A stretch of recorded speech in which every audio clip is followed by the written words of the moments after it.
Deux maires désabusés. En quelques nuits, ils se sont fait dérober les décorations de Noël de leurs deux communes. Le préjudice est certes minime, mais ce manque de civisme n'amuse pas du tout les élus locaux. Le reportage de Tristan Vinck et Rémi Carton. Dans cette petite commune de 500 habitants, les décorations de Noël sont l'œuvre de bénévoles qui les fabriquent parfois eux-mêmes. Mais cette année, ils ont eu la désagréable surprise de voir une partie de leur installation dérobée.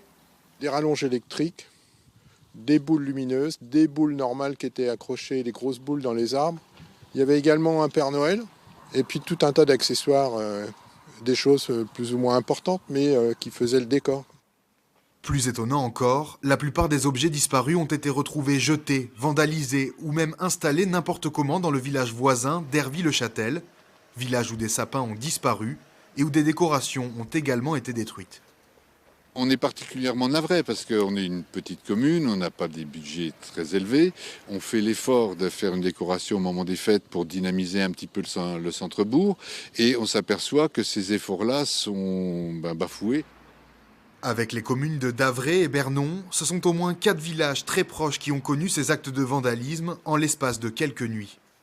Le gros inconvénient finalement, c'est qu'on est obligé de réinvestir pour remplacer ce qui a été détérioré ou volé, alors que si ça n'était pas volé, on pourrait chaque année rajouter un petit peu et on aurait une densité beaucoup plus forte de décoration. C'est un petit peu dommage. À Hervy-le-Châtel, l'an dernier déjà, ce commerçant avait subi des vols. Il n'a pas perdu l'esprit de Noël pour autant. On a fait des décorations en hauteur, mais ça, c'est pas trop. En général, c'est pas trop ce qui intéresse. C'est plus les sapins comme là qui sont à portée de main, qui ont été démontés et puis emportés, quoi.